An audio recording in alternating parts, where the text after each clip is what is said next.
Good morning students. BA final year 6th same की history की online कक्षा में आप सबका स्वागत है। 1917 ईस्वी की रूसी क्रांति 20वीं शताब्दी के इतिहास की सबसे महत्वपूर्ण घटना मानी जाती है।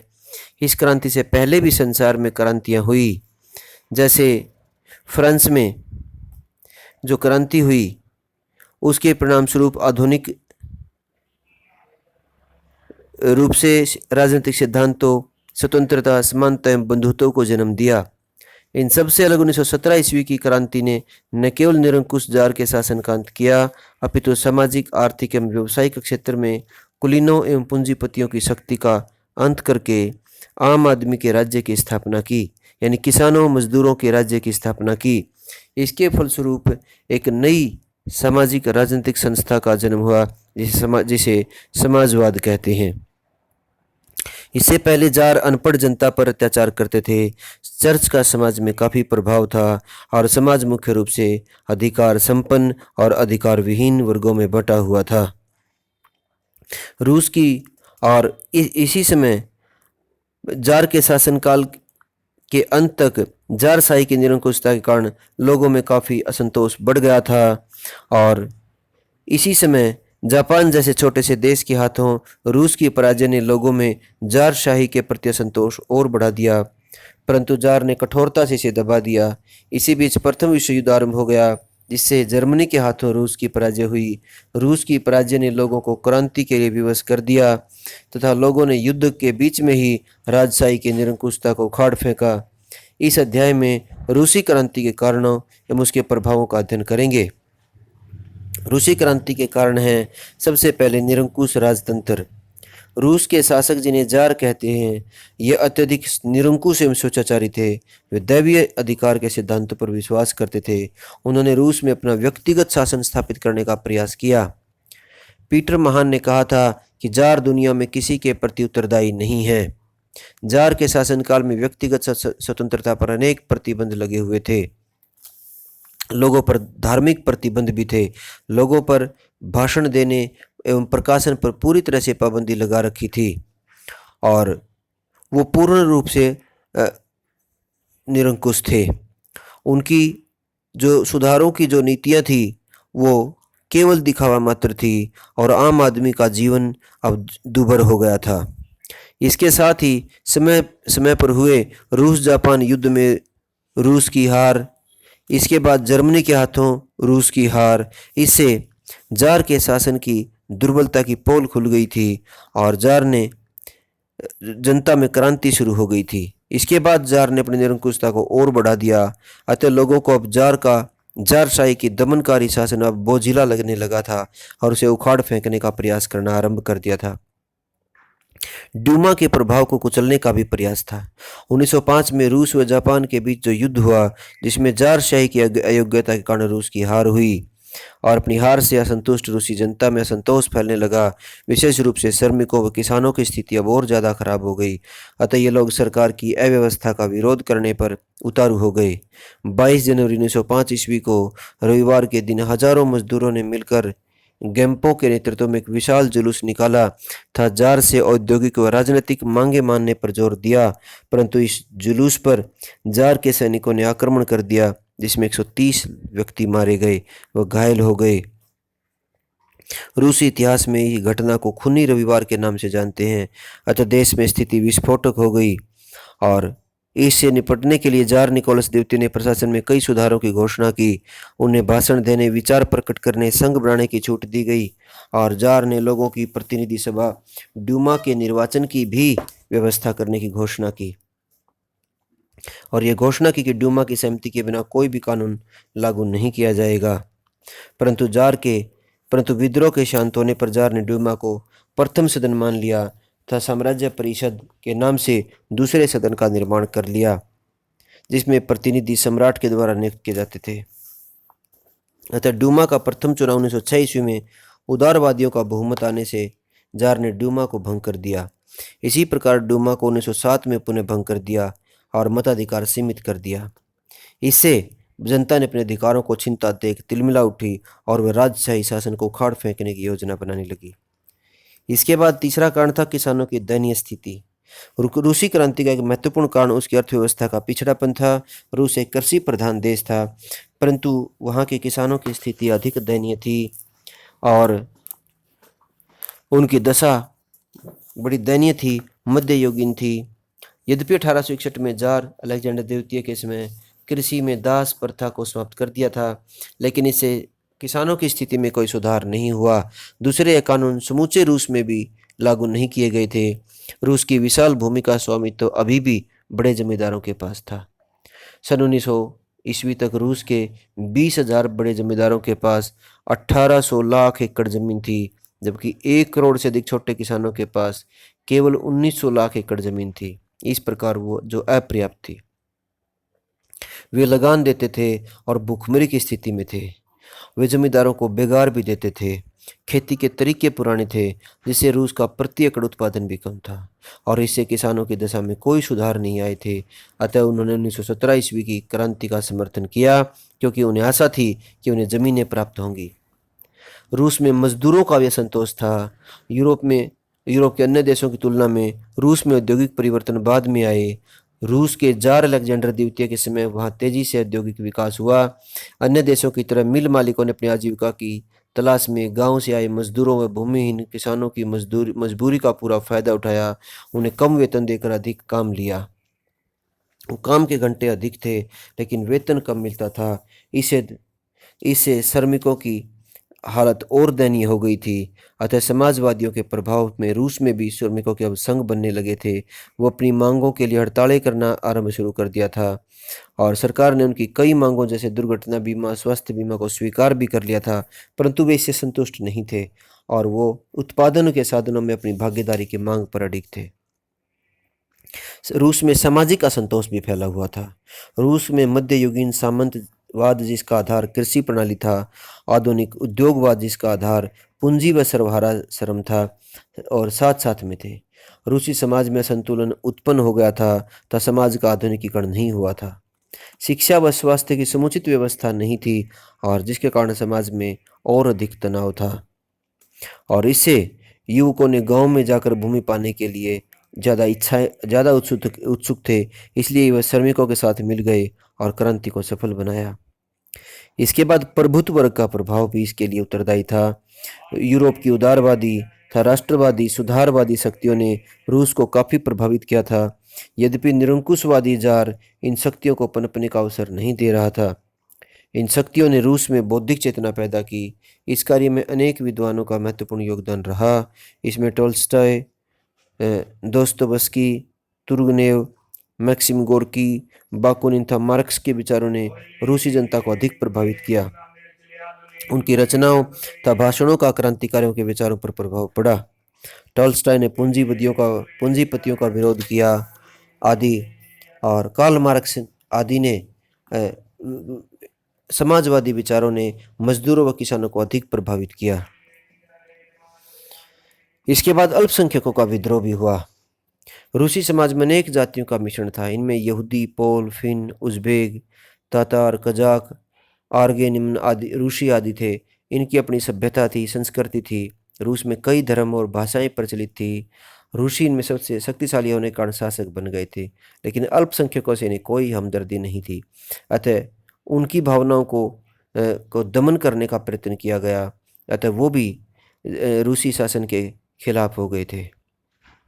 उन्होंने भी क्रांति में सक्रिय रूप से भाग लिया। समाजवादी विचारधारा का प्रभाव भी पड़ा। 19वीं सदी के अंतिम वर्षों में रूस में औद्योगिक क्रांति का आरंभ हुआ। रूस के उद्योगपतियों ने भूमिहीन किसानों तथा श्रमिकों की मजदूरी का फायदा उठाया था। उन्हें कम मजदूरी दी गई, मजदूरों से ज़्यादा काम लिया गया था। उनकी मजदूरी इतनी दी गई कि वे अपना पेट मुश्किल से भर पाते थे। उन्हें तंग एवं गंदी बस्तियों में नारकीय जीवन व्यतीत करना पड़ता था संघ बनाने की इजाज़त नहीं थी। रूस के शासकों ने उनकी दशा सुधारने का कोई प्रयास नहीं किया, इसीलिए उन पर समाजवादी विचारधारा का प्रभाव तेजी से बढ़ने लगा और उन्होंने रूस के शासन को कुचलने का मन बना लिया था। इसी समय रूस में बाकुनिन की विचारधारा से प्रभावित अराजकतावादी आंदोलन का भी सूत्रपात हुआ, जो राज्य के अस्तित्व में विश्वास नहीं रखते थे और आतंकवाद द्वारा राज्य को नष्ट करना चाहते थे। इसके बाद 1905 ईस्वी की क्रांति का प्रभाव। 20वीं शताब्दी के प्रारंभ में जापान एक प्रमुख साम्राज्यवादी देश के रूप में उभरा। साम्राज्यवादी हितों को लेकर 1905 ईस्वी में उसका रूस के साथ युद्ध छिड़ गया, जिससे एशिया का एक विशाल देश रूस एक छोटे से देश जापान से पराजित हुआ और इससे रूस की प्रतिष्ठा को काफ़ी ठेस पहुंची। और रूस की जनता का जारशाही शासन से विश्वास उठ चुका था और उन्होंने राजा का अंत करने का निश्चय बना लिया था। रूसी क्रांति के तात्कालिक कारण थे प्रथम विश्व युद्ध। इस युद्ध में रूस ने मित्र राष्ट्रों की तरफ से भाग लिया। एक ऐसा अवसर था जिसमें यदि जार निकोलस द्वितीय ईमानदारी में योग्यता से काम लेता तो जनता में व्याप्त राष्ट्रीय भावना का लाभ उठाकर उसे राजभक्त बना सकता था, परंतु ऐसा नहीं हुआ। इस युद्ध में भी रूस जापान युद्ध की पुनरावृत्ति हुई। युद्ध के प्रारंभिक दिनों में तो रूस को थोड़ी सी सफलता मिली, परंतु शीघ्र ही जर्मनी के हाथों से पराजित होना पड़ा। उसके पास सैनिकों के पास गोला बारूद की कमी, प्रशासन में व्याप्त भ्रष्टाचार आदि प्रमुख थे और रूस को प्रारंभिक 3 वर्षों में 1.5 करोड़ सैनिक युद्ध में भेजे, जिससे खेतों में काम करने वालों की कमी हो गई और उत्पादन में गिरावट आ गई थी, और इससे भी इसे क्रांति का तात्कालिक कारण मानते हैं। क्रांति की घटनाएं हुई, क्रांति का आरंभ हुआ और जारशाही का अंत हुआ। क्रांति के आरंभ में 1917 ईस्वी की मार्च 1917 ईस्वी की क्रांति रूस की राजधानी पेट्रोग्राड से किसी योजना के बिना अप्रत्याशित रूप से फूट पड़ी। यद्यपि रूस में व्याप्त व्यवस्था एवं कुप्रबंध से ऐसा लग रहा था कि क्रांति फूटेगी, परंतु एकाएक 7 मार्च को फूट पड़ी। ऐसी कल्पना किसी ने भी नहीं की थी। फिशर ने लिखा है कि क्रांति जो पहले से घुमड़ रही थी, एक और उग्र और संगठित विप्लव के रूप में नहीं, अपितु आकस्मिक एवं पहले से अचिंतित घटनाओं के रूप में फैली। क्रांति भूखी जनता का विद्रोह था। भूख व ठंड से कांपते हुए किसानों व मजदूरों ने 7 मार्च को पेट्रोग्राड की सड़कों पर लूटपाट आरंभ कर दी। जार ने आंदोलनकारियों का दमन करने का आदेश दिया, परंतु सैनिकों ने गोली चलाने से इनकार कर दिया। यह क्रांति का आरंभ था। 8 मार्च को कारखानों में काम करने वाले मजदूरों ने भी हड़ताल कर दी। मजदूर स्त्रियों ने हड़ताल में शामिल होकर रोटी दो के नारे लगाए।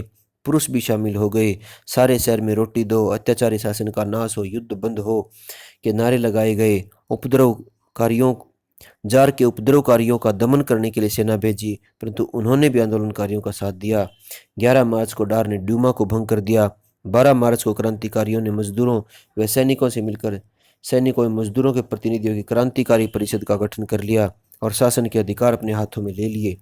14 मार्च को क्रांतिकारी परिषद एवं ड्यूमा के सदस्यों ने मिलकर एक अस्थायी सरकार का गठन किया, जिसमें इसे फ्रेंच गैलो का देश का शासन सौंप दिया। 15 मार्च को सम्राट निकोलस द्वितीय ने राज सिंहासन का परित्याग कर दिया। इस प्रकार पिछले 300 वर्षों से चले आ रहे रोमानोव राजवंश का अंत हो गया। अस्थायी सरकार का गठन हुआ।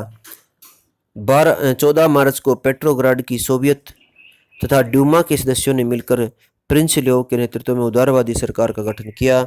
इसमें समाजवादी दल के नेता अलेक्जेंडर केरेंस्की को न्याय मंत्री, अक्टूबरिस्ट दल के नेता गुरकाव को युद्ध मंत्री, कॉन्स्टिट्यूशंस डेमोक्रेटिक दल के नेता प्रोफेसर मिलुकाव को विदेश मंत्री, ट्रेवनको को अर्थ मंत्री बनाया गया और अपनी सत्ता अपने हाथों में ले ली।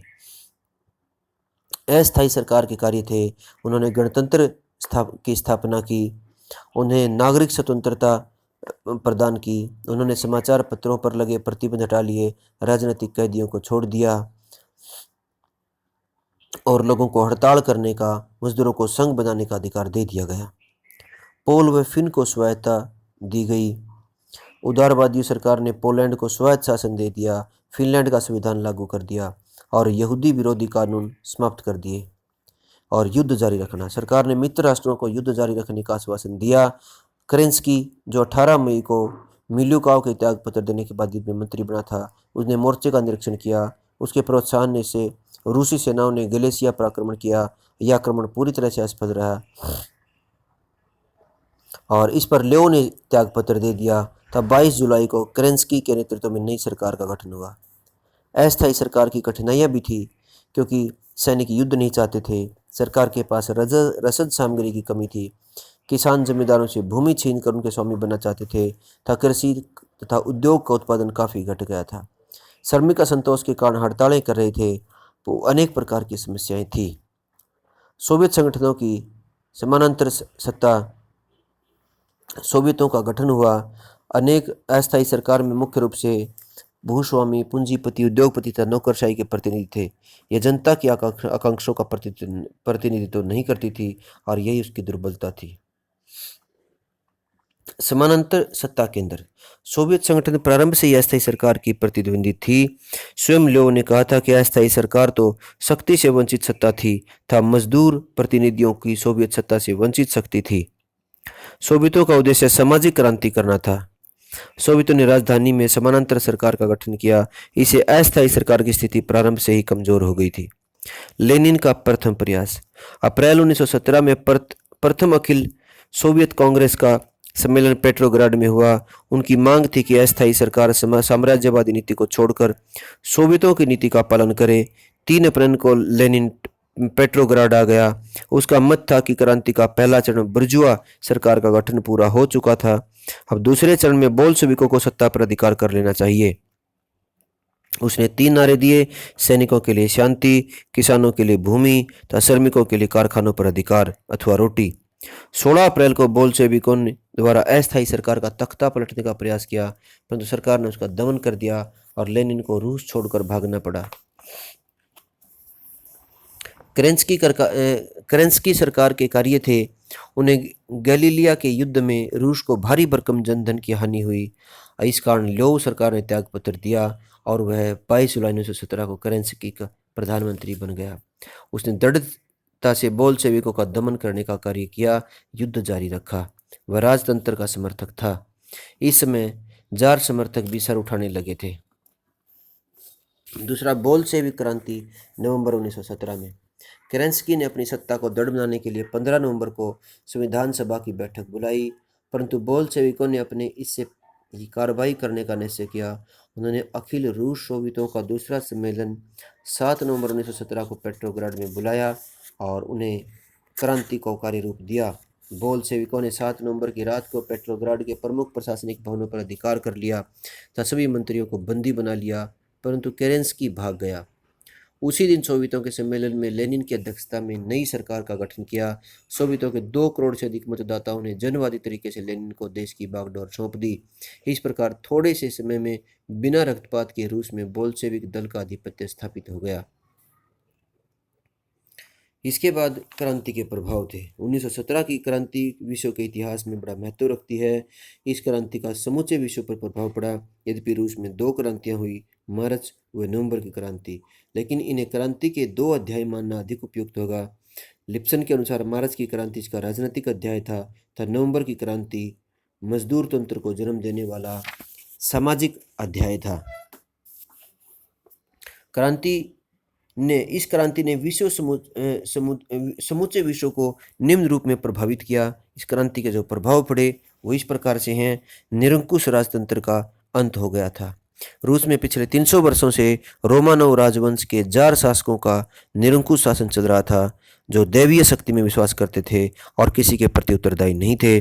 उनका अंत हो गया। रूस में साम्यवादी व्यवस्था की स्थापना हो चुकी थी। यह सरकार विश्व में पहली साम्यवादी सरकार थी। तीसरा, रूस का युद्ध से अलग होना। ये सरकार बनते ही, साम्यवादी सरकार बनते ही रूस ने अपने आप को युद्ध से अलग कर लिया और विश्व युद्ध से अलग हो गया। वर्ग संघर्ष की समाप्ति। यद्यपि समाजवादी क्रांति के बाद मजदूरों ने संगठित होकर आरंभ कर दिया था और अपने अपने संघ बना लिए थे, और जब सत्ता आई तो इस वर्ग आधारित समाज का अंत हो गया था। विश्व का 2 गुटों में विभाजन हो गया था। इसमें साम्यवादी विचारधारा के आधार पर वर्ग विहीन समाज की स्थापना हुई। उस पश्चात रूस के नेताओं का विचार था कि समूचे यूरोप में सर्वहारा वर्ग की सरकार स्थापित की जाए। इससे पूंजीवादी देश घबरा गए। उन्होंने रूस के प्रयास को रोकने का प्रयत्न किया। इस प्रकार धीरे धीरे विश्व साम्यवादी तथा पूंजीवादी नामक 2 गुटों में बंट गया। आगे चलकर रूस ने फासीवादी तथा नाजीवादी शक्तियों को हराने में तीसरी दुनिया के राष्ट्रवादी शक्तियों को प्रबल बनाने में भी महत्वपूर्ण योगदान दिया। इसके बाद पूंजीवादी इसके बाद जो पूंजीवादी देश थे, उन्होंने भी पूंजीवादी देशों ने भी अपनी सत्ता को बनाए रखने के लिए इसको फैल करने का कार्य किया। पूंजीवादी देशों की प्रतिक्रिया। रूस में विश्व में पहली बार जो समाजवादी सरकार की स्थापना हुई, उसे पूंजीवादी देश भयभीत हो गए थे और पूंजीवादी देशों में आक्रोश पैदा हो गया था। पंचवर्षीय योजनाओं का आरंभ इस वक्त हुआ। समानता व समाज कल्याण के कार्य इन्होंने शुरू किए और रूस का सामाजिक सांस्कृतिक विकास हुआ। चर्च पर अब प्रतिबंध लगा दिए गए थे और रूस का आर्थिक विकास हुआ। इस आर्थिक विकास में कृषि का राष्ट्रीयकरण हुआ व सहकारीकरण हुआ। उद्योगों का राष्ट्रीयकरण किया गया व औद्योगिक विकास किया गया। श्रम एवं मजदूर संघ नीति अपनाई गई, जिससे मजदूरों के कल्याण के लिए अनेक कार्य किए गए। मुद्रा सुधार में व्यवस्था की गई। इससे साम्यवादी सिद्धांतों का प्रचार हुआ तथा राष्ट्रीय शक्तियों को बल मिला। निष्कर्ष के रूप में कह सकते हैं कि 1917 की रूसी क्रांति का विश्व के इतिहास में महत्वपूर्ण स्थान है।